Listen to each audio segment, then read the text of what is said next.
ونستعينه ونستغفره ونعوذ بالله من شرور أنفسنا ومن سيئات أعمالنا.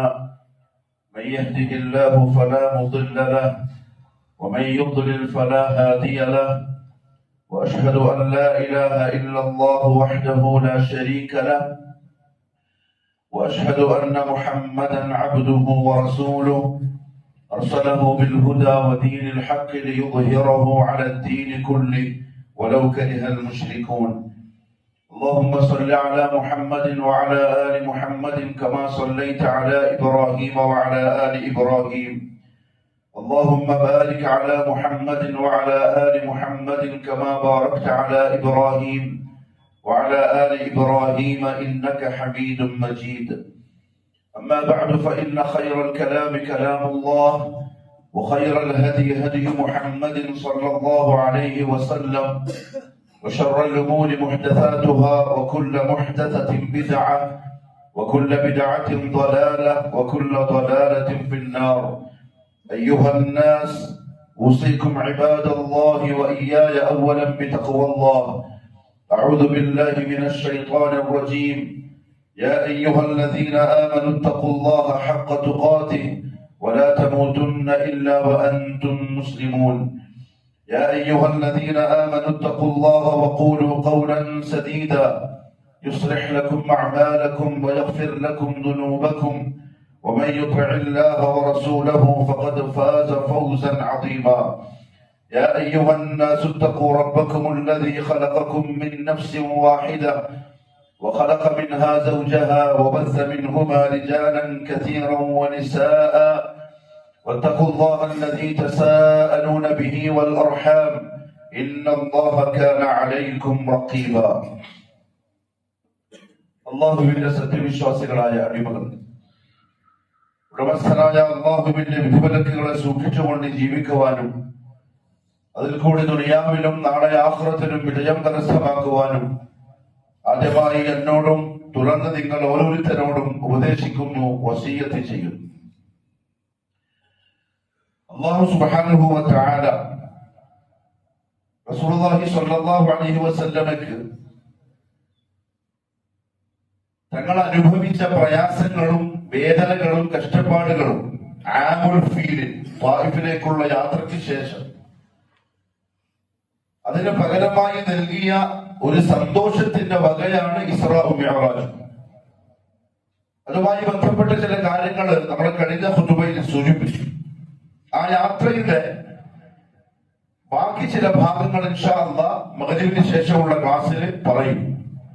എന്നാൽ അതുമായി ബന്ധപ്പെട്ട് വളരെ ഗൗരവത്തിൽ സത്യവിശ്വാസികൾ അറിയേണ്ടുന്ന മറ്റൊരു കാര്യമുണ്ട്. അത് റസൂലുള്ളാഹി സ്വല്ലല്ലാഹു അലൈഹി വസല്ലമക്ക് മിഅ്റാജിന്റെ ആ യാത്ര കഴിഞ്ഞ് തിരിച്ചു വരുന്ന സമയം അല്ലാഹു നൽകിയ നിസ്കാരം എന്ന സമ്മാനത്തെ സംബന്ധിച്ചാണ്. സത്യവിശ്വാസികൾക്ക്, മുവഹിദുകൾക്ക്, മുഅ്മിനുകൾക്ക് നിസ്കാരം വിലമതിക്കാൻ കഴിയാത്ത ഒരു സമ്മാനമാണ്.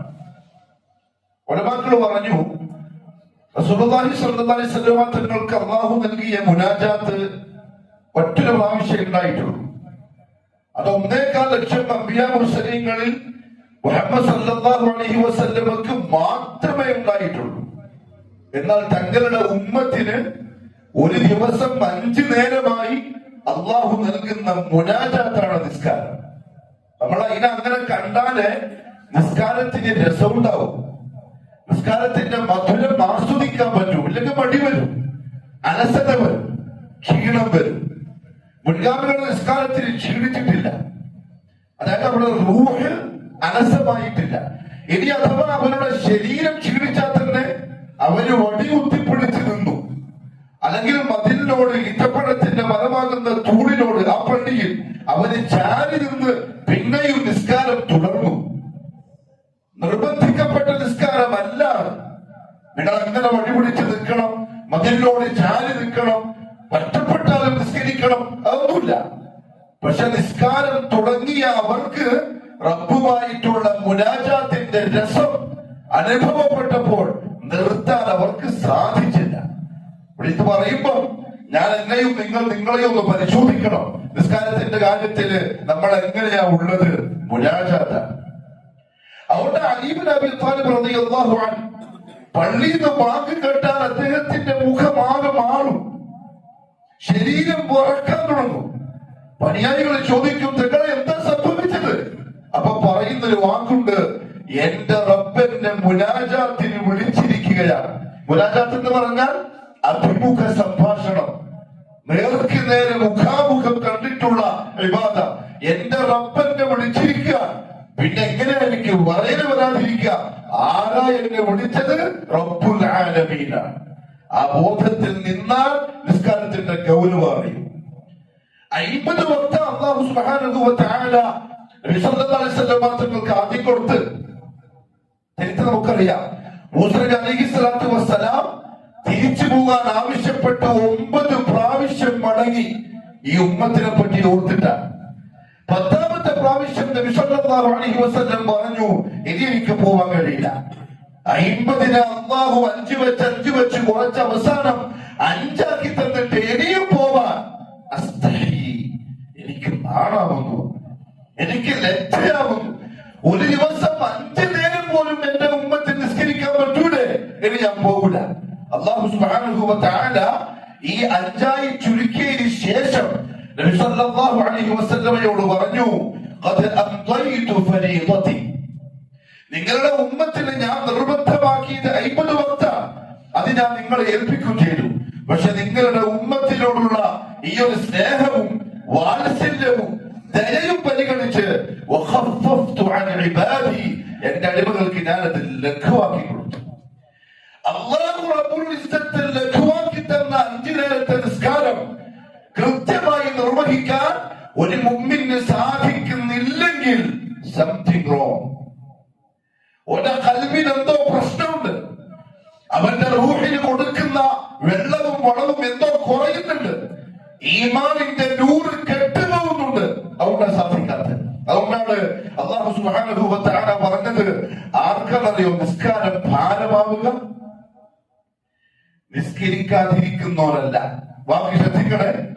നിസ്കരിക്കാത്തൊരു മുസ്ലിം ഇല്ല, നിസ്കാരം ഇല്ലാത്തൊരു മുസ്ലിം എന്ന് പറയാനേ പറ്റൂല. നിസ്കാരം ഭാരമാവുന്നത് ആർക്കെന്നറിയോ? ഇല്ല അലൽ ഖാശിഈൻ, ഖശിയത്തില്ലാത്തവർക്ക്, ഖുശൂഇല്ലാത്തവർക്ക് എന്ന് പറഞ്ഞാൽ റബ്ബുൽ ആലമീനായ അല്ലാഹുവിനെ പേടിയില്ലാത്തവർക്ക്. പേടിയുണ്ടെങ്കിൽ പള്ളിയിൽ ഹയ്യ അലൽ സ്വലാത്ത് കേട്ടാൽ അവനവന്റെ ദുനിയാവിന്റെ സർവ്വകാര്യവും മാറ്റിവെച്ചിരിക്കും. 1ാമത്തെ സഫിൽ അവനെത്തി ഒപ്പിട്ടിരിക്കും. നിന്റെ അടിമയിലാ വന്നിട്ടുണ്ട്. ഖുശൂഉണ്ടെങ്കിൽ, ഇനി അല്ലാഹുവിനെ പേടിക്കാത്ത തോന്നിവാസിയാണെങ്കിൽ 1000 പ്രാവശ്യം ഹയ്യ അലൽ സ്വലാത്ത് കേട്ടാലും ഹയ്യ അലൽ ഫലാഹ് അവന്റെ നെഞ്ചിന്റെ ഉള്ളിൽ ഇറക്കി കൊടുത്താലും വരാൻ കഴിയില്ല, വരാൻ തോന്നൂല. ഇനി അഥവാ വന്നാൽ തന്നെ അലസമായി വന്ന് ബാക്കിൽ നടന്നെങ്കിലും ഒരു കാക്കകൊത്തും പോലെ കൊത്തിട്ടോ പോകും. നിങ്ങൾ സബർ കൊണ്ടും നിസ്കാരം കൊണ്ടും അല്ലാഹുവോട് സഹായം തേടണം. അല്ലാഹു പറയുന്നു, ആ നിസ്കാരം വളരെ ഭാരമുള്ളതാണ്. ഇല്ല അലൽ ഖാശിഈൻ, ഖുശൂഇല്ലാത്തവർക്ക്. ആരാ ഖുശൂഉള്ളവൻ? الذين يظنون أنهم ملاقو ربهم, തന്റെ റബ്ബിനെ നേർക്ക് നേരെ കണ്ടുമുട്ടേണ്ടി വരും എന്ന ബോധമുള്ളവൻ. وأنهم إليه راجعون, അല്ലാഹുവിലേക്ക് മടങ്ങിപ്പോകേണ്ടി വരും എന്ന ബോധമുള്ളവൻ. ഖുശൂഉള്ളവൻ. ആ ബോധമുള്ള നിസ്കരിക്കാൻ വരാണ്ടിക്കോ? ആ ബോധമുള്ളവന് ഹയ്യ അലൽ സ്വലാഹി എന്ന അല്ലാഹുവിനെ വിളി കേട്ടിട്ട് വേഗോട്ട് മാറാൻ പറ്റുമോ? എന്റെ റബ്ബാ വിളിക്കുന്നത്, ഫലാഹിലേക്കാണ് വിളിക്കുന്നത്. എന്താ ഫലാഹിന്റെ അർത്ഥം? ദുനിയാവിന്റെയും ആഖിറത്തിന്റെയും വിജയം. അടിമകളെ പള്ളിയിൽ ഈ സമയത്ത് വരുത്താൻ ദുനിയാവിന്റെ ബാക്കിൽ ഓടലല്ല. ആഖിറം ബോധമുള്ളവർ ആ ഫലാഹിന് വന്നിരിക്കും, ഒപ്പിട്ടിട്ട് പോയിക്കോ. വിളിച്ച സമയത്ത് വാ, അതിനു വേണ്ടി നിങ്ങൾ ഇരിക്കണ്ട. അത് കഴിഞ്ഞാൽ നിങ്ങൾക്ക് ഒരു പ്രയാസമില്ല. ദുനിയാവ് നിങ്ങൾ പരന്ന ഓടിക്കോ, കച്ചവടം ചെയ്തോ, എന്തും ചെയ്തോ, പക്ഷെ സമയത്ത് വിളിച്ചാൽ വരണം. മുഅ്മിൻ ഖുശൂഉള്ളവൻ പേടിയുള്ളവൻ വന്നിരിക്കും. അതുകൊണ്ടാണ് റസൂലുള്ളാഹി സ്വല്ലല്ലാഹു അലൈഹി വസല്ലം രോഗിയായി അവശനായി എഴുന്നേൽക്കാൻ പറ്റാത്ത സമയത്ത് പോലും നിസ്കാരത്തിന്റെ കാര്യം പറഞ്ഞു. അള്ളാഹു എനിക്കും നിങ്ങൾക്കും അമൽ ചെയ്യാൻ തൗഫീഖ് തരട്ടെ. ആയിഷ റളിയല്ലാഹു അൻഹ പറയാൻ, മുഹമ്മദ് സല്ലല്ലാഹു അലൈഹി വസല്ലം എന്റെ മടിയിൽ കിടക്കുക, അവശനാണ്, പനി പിടിച്ച് ബോധം നഷ്ടപ്പെടുന്നുണ്ട്. പെട്ടെന്ന് കണ്ണു തുറക്കും. കണ്ണു തുറന്ന ഉടനെ എന്നോട് ചോദിക്കും, അസ്വല്ലന്നാസ്, ജനങ്ങൾ നിസ്കരിച്ചോ? ഉലമാക്കൾ പറഞ്ഞു, ഇശാ നിസ്കാരമായിരുന്നു അത്. മുനാഫിഖീങ്ങൾക്ക് ഇച്ചിരി പ്രയാസമുള്ള നിസ്കാരമാണ് ഇശ. അത് ആ വക്ത് അങ്ങോട്ട് പോയാൽ പിന്നെ വലിയ ഭാരമായിരിക്കും നിസ്കരിക്കാൻ. നമ്മൾ ഇന്ന് അനുഭവിക്കുന്ന കഥയാണ്. ഞാൻ പറയും, ഇല്ല നബിയെ, നിങ്ങളെ പ്രതീക്ഷിച്ച് നിൽക്കുക. നിങ്ങളില്ലാണ്ട് സഹാബത്തിൽ നിന്ന് നിസ്കാരം, നിങ്ങളുടെ മുമ്പിൽ ഇമാമായിട്ടില്ലാണ്ട് അവൻ എങ്ങനെ നിസ്കരിക്കാനാ? മുഹമ്മദ് സല്ലല്ലാഹു അലൈഹി വസല്ലം പറയും, നിങ്ങൾ തണുത്ത വെള്ളത്തിൽ എന്നെ ഒന്ന് കുളിപ്പിക്ക്. ഒരു പാത്രത്തിൽ വെള്ളം കൊണ്ടുവരും, തലയിലൂടെ ഒഴിക്കും, ഒരു ഉന്മേഷം കിട്ടും. രണ്ട് കൈയും തറയിൽ കുത്തിയിട്ട് റസൂലുള്ളാഹി ഇങ്ങനെ പൊങ്ങും. പക്ഷെ അവശനായി പിന്നെയും ബോധം കെട്ടു വീഴും. കുറെ നേരം കഴിയുമ്പോ കണ്ണുറക്കും, ചോദിക്കും, അസ്വല്ലന്നാസ്, ജനങ്ങൾ നിസ്കരിച്ചോ? അപ്പോഴും അതാണ് ഫിക്ർ. 3 പ്രാവശ്യം ഇത് ആവർത്തിച്ചു. മുഹമ്മദ് സല്ലല്ലാഹു അലൈഹി വസല്ലമക്ക് എഴുന്നേൽക്കാൻ കഴിയുന്നില്ല. പക്ഷെ ആ നബി ആരെന്നറിയോ? പരിശുദ്ധ ഖുർആനിന്റെ ആയത്ത് ഇറക്കപ്പെട്ട ആളാണ്. ലാ യുകല്ലിഫുല്ലാഹു നഫ്സൻ ഇല്ലാ വുസ്അഹാ. അല്ലാഹു ഒരു ശരീരത്തിനോടും അതിന് സാധിക്കുന്നതല്ലാണ്ട് കൽപ്പിക്കുന്നില്ല എന്നറിയുന്നതാണ്. ഫത്തഖുല്ലാഹ മസ്തതഅതു, കഴിയുമ്പോൾ സൂക്ഷ്മത പാലിച്ചാൽ മതി എന്നായത്തിറങ്ങിയാണ്. ലൈസ അലൽ മരീദ് മിൻ ഹറജ്, രോഗികൾക്കൊരു പ്രശ്നമില്ല, അവർക്ക് നിസ്കരിച്ചാൽ മതി, കഴിയുമ്പോൾ നിസ്കരിച്ചാൽ മതി എന്നായത്തിറങ്ങിയ പ്രവാചകന ബോധം കെട്ടി വിട്ട് എഴുന്നേൽക്കുമ്പോൾ ചോദിക്കുന്നത്, അസ്വല്ലന്നാസ്, ജനങ്ങൾ നിസ്കരിച്ചോ? മുഹമ്മദ് മുസ്തഫ സല്ലല്ലാഹു അലൈഹി വസല്ലം പറഞ്ഞു, അസ്സലാത്തു ഇബാദത്തുദ്ദീൻ, ദീനിന്റെ തൂണ് നിസ്കാരമാണ്. നിസ്കാരത്തിന് ഗൗരവമില്ലേ? നിസ്കരിക്കാനുള്ള താല്പര്യമില്ലേ? ഫലാ ദീന ലഹു. റസൂലുള്ളാഹി പറഞ്ഞു, അസ്സലാത്തു ഇബാദത്തുദ്ദീൻ വമൻ തറക അസ്സലാത ഫലാ ദീന ലഹു. ഒരാൾ നിസ്കാരം ഒഴിവാക്കിയാൽ അവന് ദീനില്ല. ഉമർ ഇബ്നുൽ ഖത്താബ് റളിയല്ലാഹു അൻഹു, നമ്മുടെ മുൻഗാമി, നമ്മുടെ മാതൃക, സുബ്ഹ് നിസ്കരിക്കാൻ വേണ്ടി റസൂലുള്ളാഹിയുടെ പള്ളിയിലെ ഇമാമിന്റെ മുസല്ലയിൽ നിൽക്കുക. അദ്ദേഹം കൈകെട്ടി ബാക്കിൽ നിന്ന് ഫൈറൂസ് എന്ന് പറയുന്നൊരു ജൂതൻ വിഷം പുരട്ടിയ ഇരുതല മൂർച്ചയുള്ള കത്തി കൊണ്ട് അദ്ദേഹത്തിന്റെ വയറ്റിന് കുത്തി. കുടൽമാലകൾ പുറത്തേക്ക് വന്നു. അദ്ദേഹം പിറകോട്ട് വീണു സഹാബാക്കളുടെ കൈകളിലേക്ക്. പെട്ടെന്ന് താങ്ങിപ്പിടിച്ച് മദീനയുടെ വരാന്തയിൽ കൊണ്ടുപോയി കിടത്തി. പറയാണ്, എന്റെ ബാപ്പാക്ക് നമ്മൾ വെള്ളമോ പാലോ വായിൽ ഒഴിച്ചൊടുക്കും. ആ ഒഴിക്കുന്ന വെള്ളം കുത്തേറ്റ് പുറത്തു വന്ന കുടൽമാലയിലൂടെ പുറത്തേക്ക് വരുന്നത് നമ്മൾ കണ്ടു എന്ന് പറഞ്ഞാൽ മരണം ഉറപ്പിച്ചിരിക്കുന്ന സമയം. അന്നേരം ഓരോ ചോദിച്ച ചോദ്യം ജനങ്ങൾ സുബഹി നിസ്കരിച്ചോ? ജനങ്ങൾ സുബഹി നിസ്കരിച്ചോ? കാരണം നിസ്കാരത്തിന്റെ ഇടയില കുത്തു കിട്ടിയിട്ട് അങ്ങോട്ട് മാറിയത്. നിസ്കരിച്ചോ? സഹാബാക്കൾ പറഞ്ഞു, യാ അമീറുൽ മുഅ്മിനീൻ, അവർ നിസ്കരിച്ചു. ഉമർ ഇബ്നുൽ ഖത്താബ് പറഞ്ഞു, ലാ ഹദ്ദ ഫിൽ ഇസ്ലാമി ലിമൻ തറക അസ്സലാഹ്. ഞാൻ ചോദിച്ചതിന്റെ കാര്യം എന്താ അറിയോ? നിസ്കാരം ഒഴിവാക്കുന്നവന് ദീനിൽ ഒരു സ്ഥാനമില്ല, ഓരോഹരിയുമില്ല. അവന് മുഅ്മിനായി മുസ്ലിമായി പരിഗണിക്കപ്പെടുകയില്ല. അതുകൊണ്ടാണ് മദ്ഹബിന്റെ ഇമാമുകൾ 4 പേരും, പ്രഗത്ഭരായ 4 ഇമാമിങ്ങളും നിസ്കാരം ഒഴിവാക്കുന്ന ഒരു മുസ്ലിമിനെ സംബന്ധിച്ച് അല്ലെങ്കിൽ ഒരു വ്യക്തിയെ സംബന്ധിച്ചുള്ള അഭിപ്രായങ്ങൾ പറഞ്ഞു. ഒന്ന്, ഇമാം അബൂ ഹനീഫ റഹിമഹുല്ലാഹു തആല പറഞ്ഞു, നിസ്കാരം ഒഴിവാക്കുന്ന ഒരാൾ വീട്ടിലോ നാട്ടിലോ ഉണ്ടെങ്കിൽ അവരെ ജയിലിലടക്കണം. ഏതുവരെ? ഒന്നുകിൽ നിസ്കരിക്കാൻ തിരിച്ചു വരുന്നവരെ അല്ലെങ്കിൽ മരിക്കുന്നത് വരെ. ഓരോ വീട്ടിലോ നാട്ടിലോ ആക്കാൻ പറ്റിയ വ്യക്തിയല്ല. ഖൈറുകളും ബർക്കത്തുകളും തടയപ്പെടാനുള്ള ചാൻസ് ഉണ്ട്. ഒരെവിടെങ്കിലും ഒറ്റയ്ക്ക് പോയിട്ട് കെട്ടിയിട്ടോളണം. നിങ്ങൾക്കുള്ള ഖൈറ് നഷ്ടപ്പെടും. നിങ്ങളുടെ വീടിന്റെ ബർക്കത്ത് ഇല്ലാതെയാവും, മനസ്സിന്റെ സ്വസ്ഥത ഇല്ലാതെയാവും. നിസ്കരിക്കാത്ത മോളോ ബാപ്പയോ ഉമ്മയോ ആരും വീട്ടിൽ വെച്ചേക്കരുത്, പുറത്താക്കിക്കൊള്ളണം. കാരണം നിസ്കാരമില്ലാത്തവൻ പോലക്കുണ്ടെങ്കിൽ അവൻ ധിക്കാരിയാണ്. ആകാശത്ത് നിന്ന് വരുന്ന റഹ്മത്ത് ബർക്കത്തുകളെ തടയപ്പെടും, ജയിലിട്ടേക്കണം.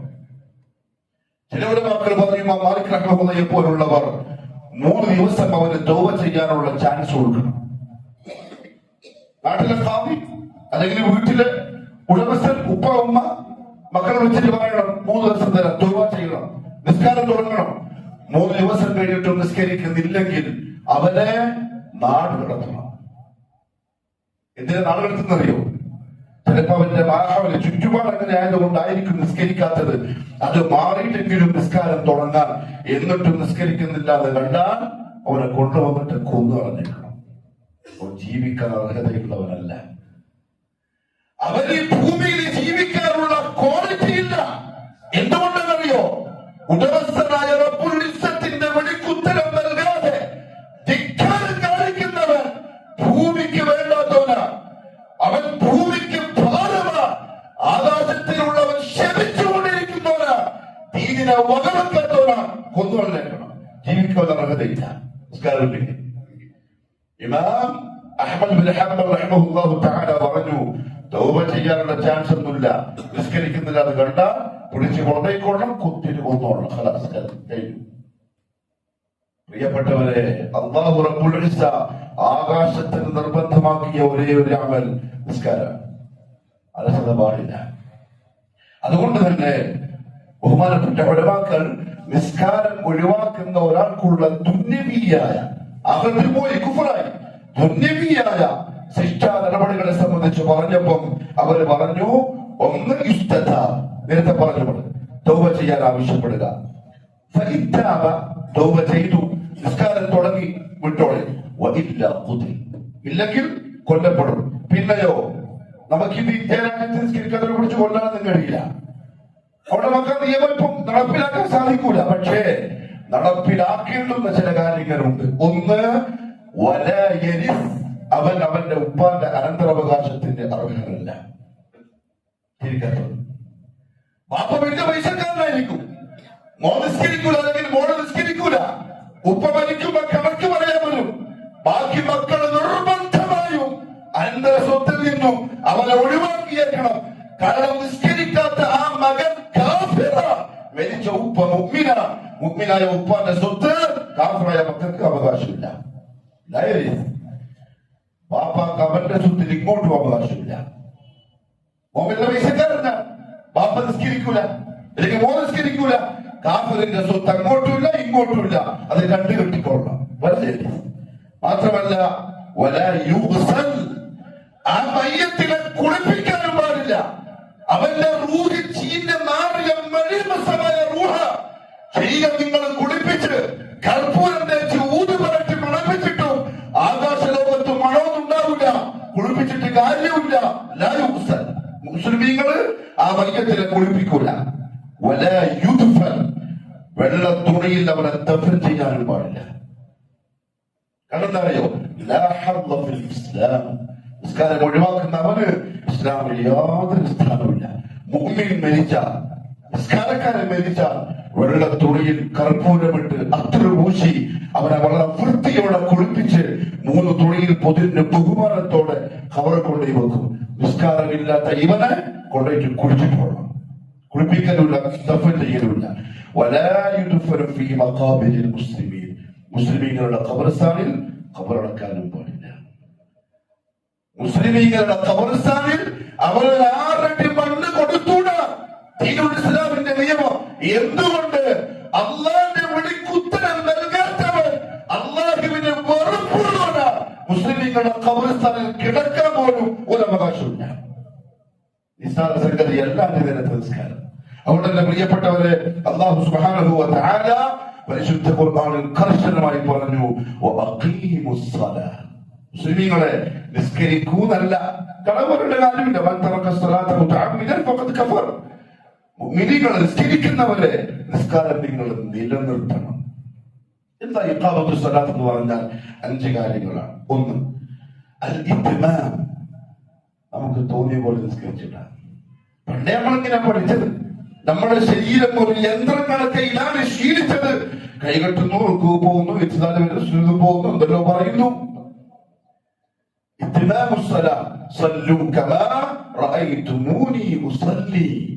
ലോകത്തെ ഏറ്റവും നല്ല മനുഷ്യൻ, ഏറ്റവും നല്ല ഖുശൂഉം തഖ്വയും സത്യസന്ധതയും വിലപിടിപ്പുള്ള മുഹമ്മദ് മുസ്തഫ സല്ലല്ലാഹു അലൈഹി വസല്ലം എങ്ങനെയാണോ നിസ്കരിച്ചത് അങ്ങനെയേ നിസ്കരിക്കാവൂ. എന്റെ ഇമാം ഇങ്ങനെ പറഞ്ഞു, പറ്റൂല. നമ്മൾ ഇങ്ങനെ ചെറുപ്പത്തിൽ പഠിച്ച പറ്റൂല. നമ്മളെ ശൈഖ് ഇങ്ങനെ ശീലിപ്പിച്ചത് സാധ്യമല്ല. മുഹമ്മദ് സല്ലല്ലാഹു അലൈഹി വസല്ലം പഠിപ്പിച്ച പോലെ, റസൂൽ നിസ്കരിച്ച പോലെ. അതാണ് ഇഖാമത്തുസ് സ്വലാത്ത്. അതുകൊണ്ട് തന്നെ മദ്ഹബിന്റെ മസ്അല പിടിച്ച് നിസ്കാരം അങ്ങനെയാക്കരുത്. അത് സമ്മതിച്ചു കൊടുക്കാൻ പറ്റിയ സംഗതിയല്ല. ഹനഫി ഇമാം ഇങ്ങനെ പറഞ്ഞു, ഷാഫി ഇമാം ഇങ്ങനെ പറഞ്ഞിട്ടുണ്ടാവും. പക്ഷെ മുഹമ്മദ് മുസ്തഫ സല്ലല്ലാഹു അലൈഹി വസല്ലം ഇങ്ങനെയാ ചെയ്ത്. അതാണ് ഇഖാമത്തുസ് സ്വലാത്ത്. സല്ലു കമാ റഅ എന്ന് പറഞ്ഞാൽ അർത്ഥം അറിയും. റഅ കണ്ണുകൊണ്ട് കാണൽ, റഅ എന്ന് നോക്കിക്കാണൽ. സഹാബാക്കൾക്ക് നബി സല്ലല്ലാഹു അലൈഹി വസല്ലം നിസ്കാരം പഠിപ്പിച്ചുകൊണ്ട് മിമ്പറിന്റെ മുകളിൽ കയറി നിന്നിട്ടാണ് റുകൂഉം സുജൂദും ഒക്കെ ചെയ്ത് മിമ്പറിന്റെ മുകളിൽ നിന്ന് കാണിച്ചു കൊടുത്തു. എന്നിട്ട് പറഞ്ഞു, സല്ലൂ കമാ റഅയ്തുമൂനി, നിങ്ങൾ എന്നെ കണ്ടില്ല ഇപ്പൊ ഞാൻ നിസ്കരിക്കുന്നത്, അങ്ങനെ നിൽക്കണം, അങ്ങനെ കൂപ്പണം, അങ്ങനെ ചൊല്ലണം, അങ്ങനെ ഇരിക്കണം, അങ്ങനെ കൈവക്കണം, കൈയാക്കേണ്ടി വന്ന് അങ്ങനെ നിൽക്കണം, എല്ലാം. റഅയ്തുമൂനി ഉസല്ലി.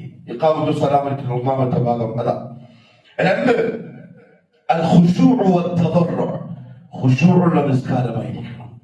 എന്താ ഖുശൂഉ എന്നറിയോ? ഹദാറത്തുൽ ഖൽബ്, ഹൃദയ സാന്നിധ്യത്തോടെ നിസ്കരിക്കണം. കാരണം ഖുശൂഉ നിസ്കാരത്തിന്റെ ആത്മാവാണ്, റൂഹാണ്. നമ്മുടെ ഈ ശരീരം ഇന്ന് വളരെ ഉപകാരപ്പെട്ട വിലപിടിപ്പുള്ള ബോഡിയാണ് നമ്മുടെ ബോഡി. ഇതിൽ നിന്ന് റൂഹ് പോയാൽ ഒരൊറ്റ സെക്കൻഡ് കൊണ്ട് ഒരു വകക്ക് കൊള്ളാത്ത ശവമായി മാറി. എത്ര വലിയ ബോഡിയാണെങ്കിലും, ബോഡി ബിൽഡർ ബോഡിയാണെങ്കിലും, ജിമ്മിന്റെ ബോഡിയാണെങ്കിലും, ഉളമുള വെളുത്ത് മണക്കുന്ന ബോഡിയാണെങ്കിലും, റൂഹ് പോയാൽ നമ്മളെ വളരെ ഇഷ്ടപ്പെടുന്ന സ്നേഹിക്കുന്ന ആൾക്കാരൊക്കെ തന്റെ ഭാഗത്തിരുന്ന് കരയും, കാൽഭാഗത്തിരുന്ന് കരയും, ബന്ധുക്കളൊക്കെ ചിലപ്പോൾ നിലവിളിക്കും, ഭാര്യ ഏകി കരയും. കൂടിയാൽ 3 ദിവസം താസിയത്തിന്റെ 3 ദിവസങ്ങൾ. 4ാമത്തെ ദിവസം ദുർഗന്ധം വരും ഈ ശരീരത്തിൽ നിന്നും. പിയേഴ്സ് സോപ്പിലിട്ട് കുളിക്കുന്ന മനുഷ്യരാണ്. അത് 5000 രൂപന്റെ സ്പ്രേ വാങ്ങി ഡെയിലി 5 നേരം അടിച്ചിട്ട് പുറത്തേക്ക് വരുന്ന മനുഷ്യരാണ്. പക്ഷെ 3 ദിവസം കഴിഞ്ഞാൽ ആ ശരീരം നാറും. എന്തുകൊണ്ട്? റൂഹില്ല, വെറുമൊരു ജസദ് മാത്രം, ശവം. മുഹമ്മദ് സല്ലല്ലാഹു അലൈഹി വസല്ലം അല്ലാഹു പറഞ്ഞു, ഖദ് അഫ്ലഹൽ മുഅ്മിനൂൻ അല്ലദീന ഹും ഫീ സ്വലാത്തിഹിം ഖാശിഊൻ. ഖുശൂഉള്ള, റൂഹുള്ള, ആത്മാവുള്ള നിസ്കാരക്കാരായ മുഅ്മിനീങ്ങൾ വിജയിച്ചവരാണ്. ഹദാറത്തുൽ ഖൽബ്. ഞാനിപ്പോ ഖിയാമിലാണ് ഉള്ളത്, എന്തോ ചിന്തയിൽ വന്നിട്ട് അല്ലാഹു പറഞ്ഞു, ഞാനിപ്പോ ഫാത്തിഹ ഓതുക, ഞാനിപ്പം വജ്ജഹ്തു വജ്ഹിയ ലില്ലദീ പറയാ. അതിന്റെ അർത്ഥം എന്റെ ഖൽബിൽ ഉണ്ടാവണം. ഞാൻ ആരുടെ മുമ്പിലാണ് വന്ന് നിൽക്കുന്നത്, ഞാൻ ആരുടെ മുമ്പിലാണ് ഈ മുഖം തിരിച്ചിരിക്കുന്നത്, അവൻ ആരാണ്, ഇതൊക്കെ ഈ പറയുന്ന വജ്ജഹത്തുകള് അത് ഖൽബ് അറിയണം. അതാ ഖുശൂഉള്ള നിസ്കാരം. മാത്രമല്ല ഉലമാക്കൾ പറഞ്ഞു,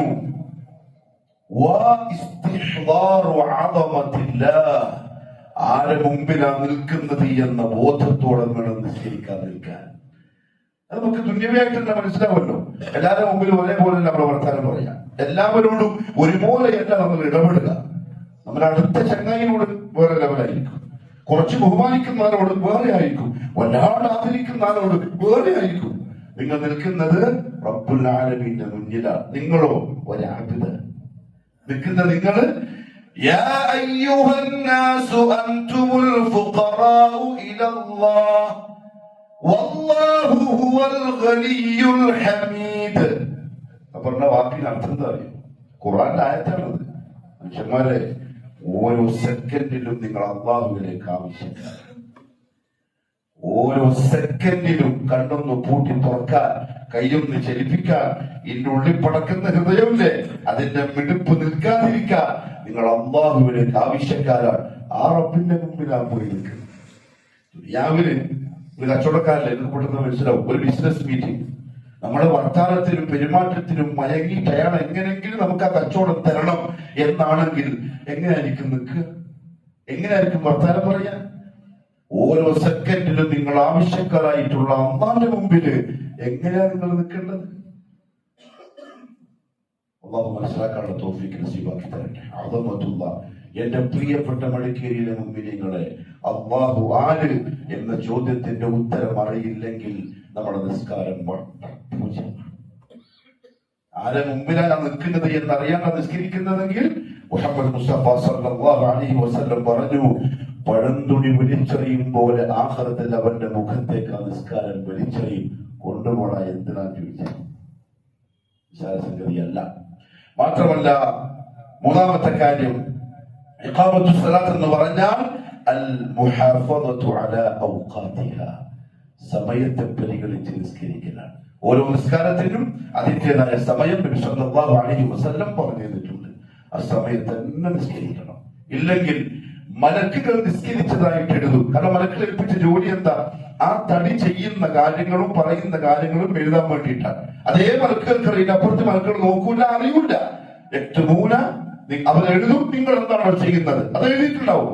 പക്ഷെ അല്ലാഹുവിന്റെ കോടതിയിൽ ആ നിസ്കാരത്തിന്റെ സവാബ് പോയിട്ട് ചോദിച്ചാൽ സവാബില്ല. എന്തുകൊണ്ട്? നിസ്കാരമായില്ല. ഞാൻ പറഞ്ഞ സമയത്തല്ല നീ നിസ്കരിച്ച്. ഒരു വിഭാഗം ആളുകൾ പിന്നെ വരും, അവർ നിസ്കാരത്തെ പാഴാക്കി കളയും. പാഴാക്കുന്നതിന്റെ അർത്ഥം മുഫസ്സിറുകൾ പറഞ്ഞത് സമയത്തെ തൊട്ട് ആ നിസ്കാരത്തെ അവർ പിന്തിപ്പിക്കും.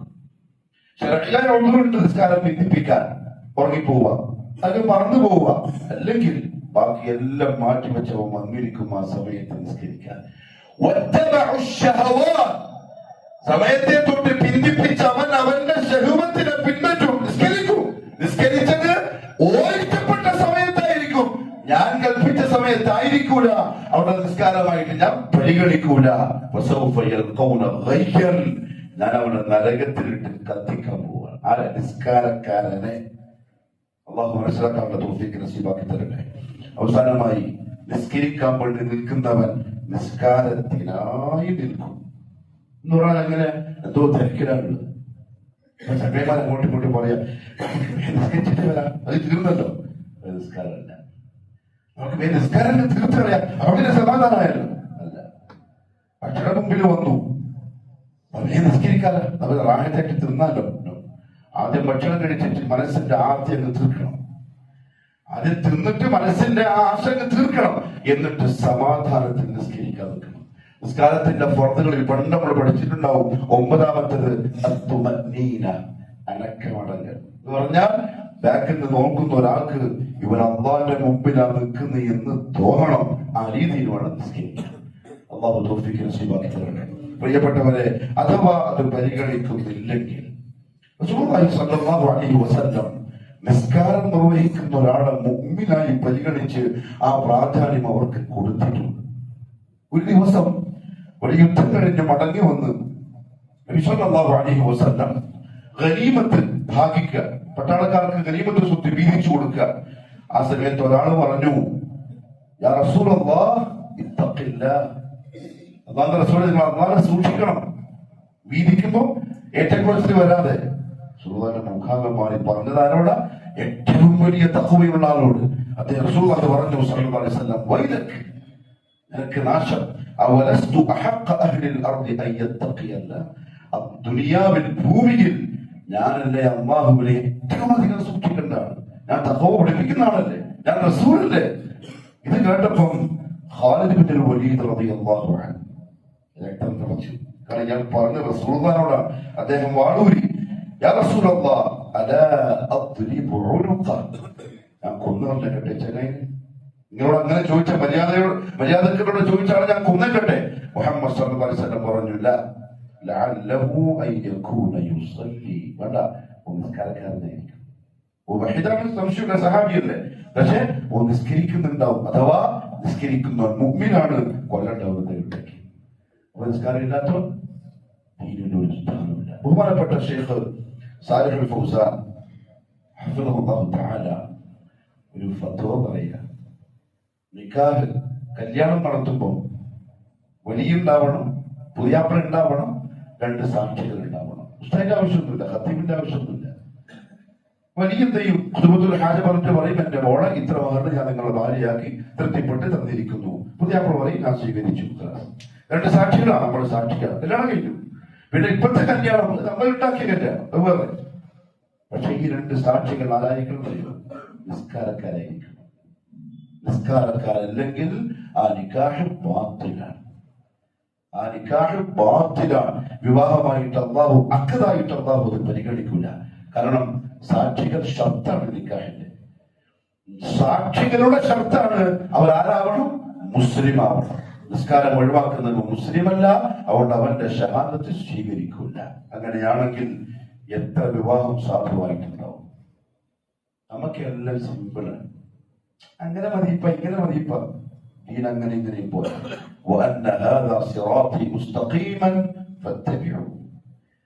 എന്റെ പ്രിയപ്പെട്ട പ്രവാചകൻ മുഹമ്മദ് സല്ലല്ലാഹു അലൈഹി വസല്ലം ഒരു വഴി വരച്ച് കാണിച്ചിട്ടുണ്ട്. ഇതാണ് നിങ്ങളുടെ വഴി, അതെന്നെ ആവുള്ളൂ, അങ്ങോട്ടും ഇങ്ങോട്ടും ആവില്ല.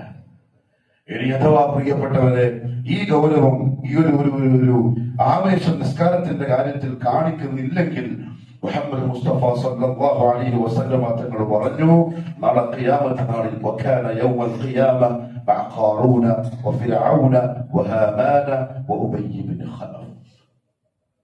മഹ്ശറിൽ കൂടെ നിൽക്കുന്നറിയോ? ഫിർഔന്റെ പേര്. ഫിർഔനായ വലിയുള്ളാഹിയ, അള്ളാഹുവിന്റെ ഏറ്റവും വലിയ ശത്രു എന്ന് പറഞ്ഞാൽ മഹ്ശറിൽ ആ ഭാഗത്തേക്ക് അള്ളാഹു നോക്കുക പോലുമില്ല. വഖാമാൻ, ഫിർഔന്റെ മന്ത്രി, ബനൂ ഇസ്രായേലിന്റെ കൂട്ടക്കുരു ചെയ്യാൻ ഫിർഔന് തന്ത്രം മെനഞ്ഞെടുത്ത കാഫിറായ ഖാറൂൻ.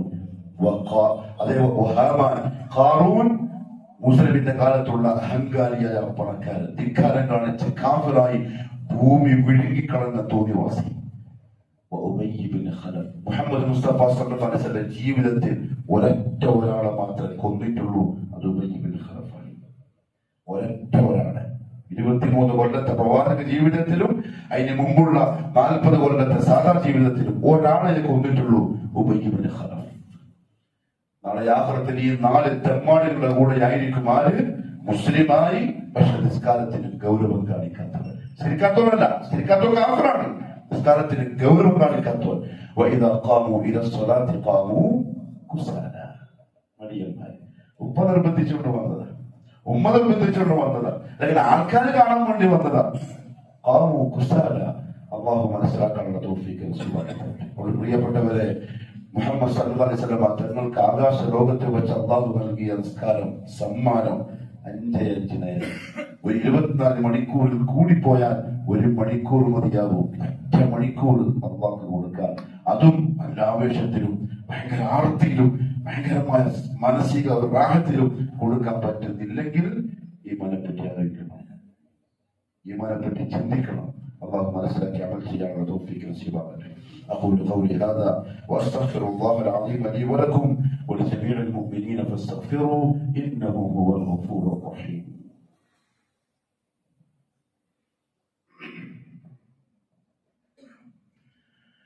الحمد لله رب العالمين والصلاة والسلام على نبينا محمد وآله وصحبه أجمعين. أما بعد فيا أيها الناس أوصيكم وإياي ثانيا بتقوى الله. അള്ളാഹുവിന്റെ സത്യവിശ്വാസികളായ അടിമകളെ, ജീവിതത്തിന്റെ സർവ്വ മേഖലകളിലും കഴിവിന്റെ പരമാവധി അള്ളാഹുവിനെ സൂക്ഷിക്കണേ എന്ന് എന്നോടും നിങ്ങൾ ഓരോരുത്തരോടും ഒരിക്കൽ കൂടി ഉപദേശിക്കുന്നു, വസിയത്ത് ചെയ്യുന്നു. 3 പ്രധാനപ്പെട്ട കാര്യങ്ങൾ ശ്രദ്ധയിൽപ്പെടുത്താറുണ്ട്. ഒന്ന് അതീവ ഗൗരവകരമാണ്. ജുമാക്ക് പള്ളിയിൽ വന്നിരുന്നാൽ പിന്നെ അങ്ങോട്ടും ഇങ്ങോട്ടും വർത്തമാനം പറയാൻ പാടില്ല. ഇമാം മിമ്പർമ കയറി കഴിഞ്ഞാൽ മൊബൈലിൽ തോണ്ടാൻ പാടില്ല, ബാക്കി ഒരു പരിപാടിയിലും ഏർപ്പെടാൻ പാടില്ല. വേണ്ടത് ജുമാ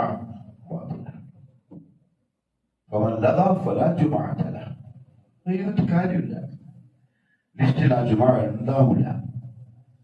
നമ്മൾ അങ്ങനെ ജുമാക്ക് വേണ്ടി വന്നിരുന്നിട്ട് പിന്നെയും വർത്താനം ആൾക്കാരെ പുറത്തുനിന്ന് പറഞ്ഞാൽ മതി. മുമ്പിൽ സെഫിലുണ്ടാവും ഓരോ ഇങ്ങനെ ഇരുത്തം. കാരണം ഒരു ആൾക്കാർ വരുന്ന ആൾക്കാരെല്ലാം കാണണം, എല്ലാവർക്കും ഒരു സലാം പറയണം. ജുമാ പോയി മലക്കൽ ലിസ്റ്റിൽ ചുമ ഉണ്ടാവൂല. അതിലപ്പുറം അവൻ അല്ലാഹുവിന്റെ മുമ്പിൽ കുരുത്തക്കേട് കാണിച്ചവനാണ്. കാരണം എന്താ അറിയോ? മുഹമ്മദ് സല്ലല്ലാഹു അലൈഹി വസല്ലം പറഞ്ഞു, ഇമാമു മിമ്പർമ കയറി കഴിഞ്ഞാൽ നിങ്ങൾ നിസ്കരിക്കുമ്പോഴാണ് ജുമാക്കിയിരിക്കുന്നത്, നിസ്കരിക്കുമ്പോഴാണ് ജുമാക്കിയിരിക്കുന്നത്. അവിടെ അതിനെ പരിഗണിച്ചോണം. പരിഗണിക്കുന്നില്ലെങ്കിൽ അള്ളാഹു പരിഗണിച്ചതിനെ പരിഗണിക്കാത്ത കുരുത്തം കെട്ടവനാണ്. അള്ളാഹു മാപ്പാക്കി തരട്ടെ. രണ്ടാമത്തെ കാര്യം, ഇമാമ മിമ്പർമ കയറുന്നതിന് മുമ്പ് പള്ളിയിൽ വരണം. ജുമാ കടമ നിർവഹിക്കലല്ല. ഇദാ നൂദിയ ലിസ്സലാത്തി മിൻ യൗമിൽ ജുമുഅ. ഖുർആനാ പറയുന്നത് വെള്ളിയാഴ്ച നിസ്കരിക്കാൻ വേണ്ടി നിങ്ങൾ വിളിക്കപ്പെട്ട ജുമാ നിസ്കാരം ഓടി വന്നോളണം. കച്ചവടം ഒഴിവാക്കിക്കൊള്ളണം. കച്ചവടം പറയാൻ കാരണം അതാണ് മനുഷ്യന്റെ തിരക്ക് പിടിച്ച കാര്യം. ബാക്കി എല്ലാം ഇരിപ്പെട്ടു, എല്ലാം വിട്ടോളണം. ഇല്ലാതിരിക്കില്ല, പെട്ടെന്ന് വന്നോളണം. ഇമാം മിമ്പറിൽ കയറുന്നതിന് മുമ്പ്, കയറി കഴിഞ്ഞതിന് ശേഷം നമ്മൾ വന്നു.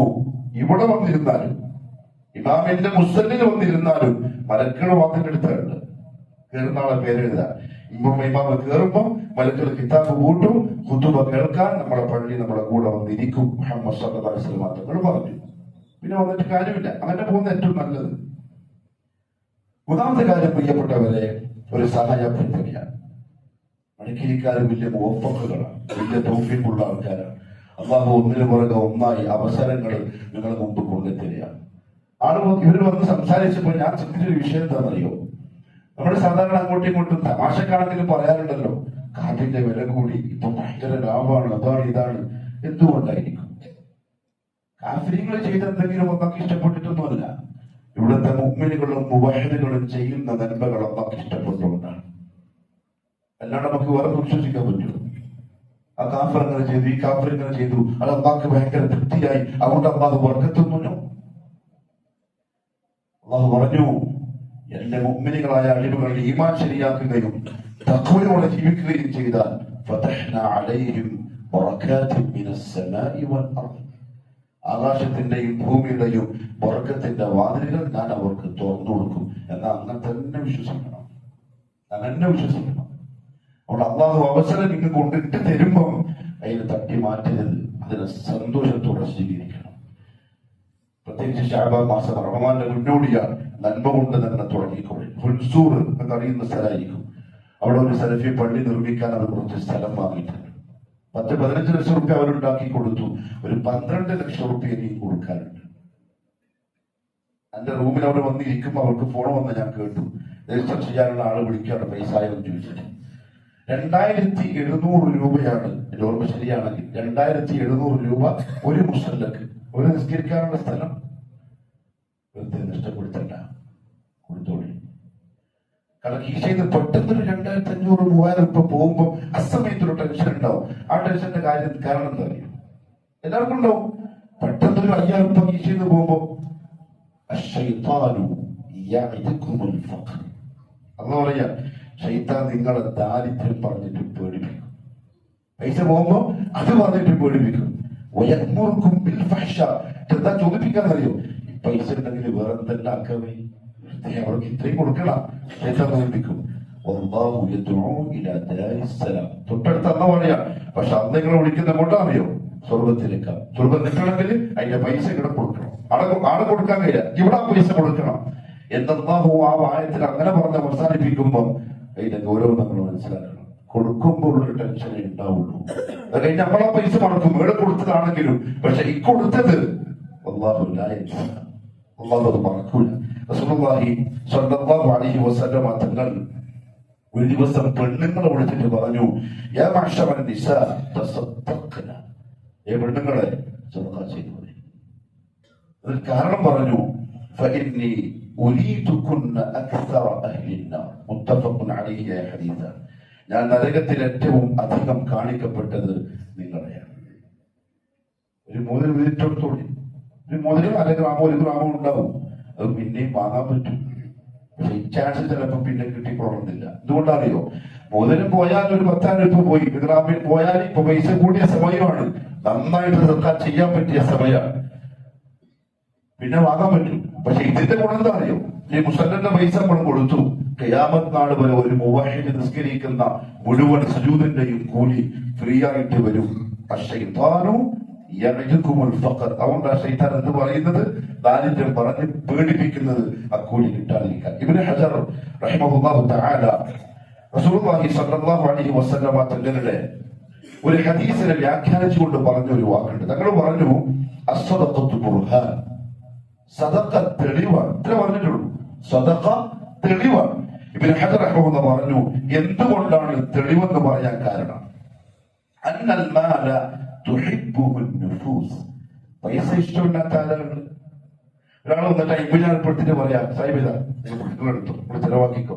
എനിക്ക് വേണ്ടപ്പോ ആരാ പറയാ, അൽഹംദുലില്ലാ, ജസാക്കല്ലാഹു ഖൈർ, ബാറക്കല്ലാഹു ഫീക്. വാങ്ങി ശരിട്ട് നമ്മൾ നമ്മുടെ ആവശ്യം തീർക്കും. തുഹിബ്ബുഹുൻ നുഫൂസ്, അല്ലാഹുവിന്റെ സൃഷ്ടിപ്പ് പ്രകൃതി അങ്ങനെയാണ്. നഫ്സ് പണത്തെ ഇഷ്ടപ്പെടും. വതബ്ഖലു ബിഹി, മാത്രമല്ല അത് ചെലവാക്കാൻ നഫ്സിന് ഭയങ്കര പിശുക്കുമായിരിക്കും. സ്വാഭാവികം, എല്ലാവർക്കും അതുണ്ടാവും. ചെലവാക്കുന്നതിന് പരിചയമുണ്ടാവും. ചില ആൾക്കാർക്ക് ഭയങ്കരമായ പിശുക്കുണ്ടാവും. എന്നാൽ ഫഇദാ സബഹത ബിഇഖ്റാജിഹി ലില്ലാഹ്, ഒരാൾ ആ പിശുക്കിനോടൊപ്പം നഫ്സിന് ഇഷ്ടമുള്ളതിനോടൊപ്പം അള്ളാന്റെ മാർഗത്തിൽ കൊടുക്കാൻ കാണിക്കുന്ന ആ ക്ഷമയുണ്ടല്ലോ, അതവന്റെ അള്ളാഹുവിനുള്ള ഈമാനിന്റെ സാക്ഷ്യമാണ്. അതാണ് ബുർഹാൻ എന്ന് പറയാനുള്ള കാരണം. എന്ന് പറഞ്ഞാൽ ഈമാന്റെ അടയാളം കൂടിയാണ് അള്ള തന്നതിനെ കൊടുക്കാൻ പറ്റുന്നത്. അള്ളാഹു പറഞ്ഞു പരിശുദ്ധ ഖുർആനിൽ സൂറത്തുൽ ഹദീദിൽ, ആരുണ്ട് അള്ളാഹ്ക്ക് നല്ല ഗുണം കൊടുക്കാൻ? അള്ളാഹ്ക്ക് നല്ല കൊടുക്കാൻ, കടം കൊടുക്കാൻ ആരുണ്ട്? ഇരട്ടിപ്പിച്ച് ഞാൻ തരാം. മാന്യമായ കൂലിയും ഞാൻ തരാം. ഇത് അള്ളാന്റെ വഅദയാണ്. എന്റെ പ്രിയപ്പെട്ട മടക്കിരിക്കാരെ, നിങ്ങൾ ആരെയും നിരാശപ്പെടുത്താറില്ല. ഇവരും നിരാശരാവാതെ പോകണം. എങ്കിൽ അള്ളാഹു നമ്മളെ നിരാശപ്പെടുത്തില്ല. നമുക്കത് മതി. അള്ളാഹു നല്ല തൗഫീഖ് നസീബാക്കി തരട്ടെ. ألا وإن الله سبحانه وتعالى أمرنا وأمركم بالصلاة والسلام على النبي وقال إن الله وملائكته يصلون على النبي يا أيها الذين آمنوا صلوا عليه وسلموا تسليما.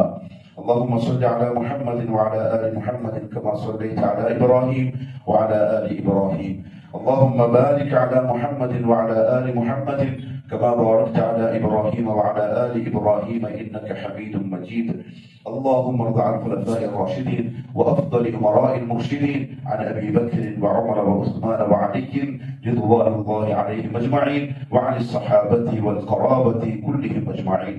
اللهم اغفر للمؤمنين والمؤمنات والمسلمين والمسلمات الأحياء منهم والأموات إنك مجيب الدعوات وقاضي الحاجات.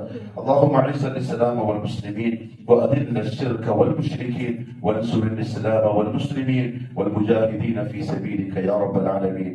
ربنا آتنا في الدنيا حسنة وفي الآخرة حسنة وقنا عذاب النار. وصلى الله على نبينا محمد وعلى آله وصحبه وسلم.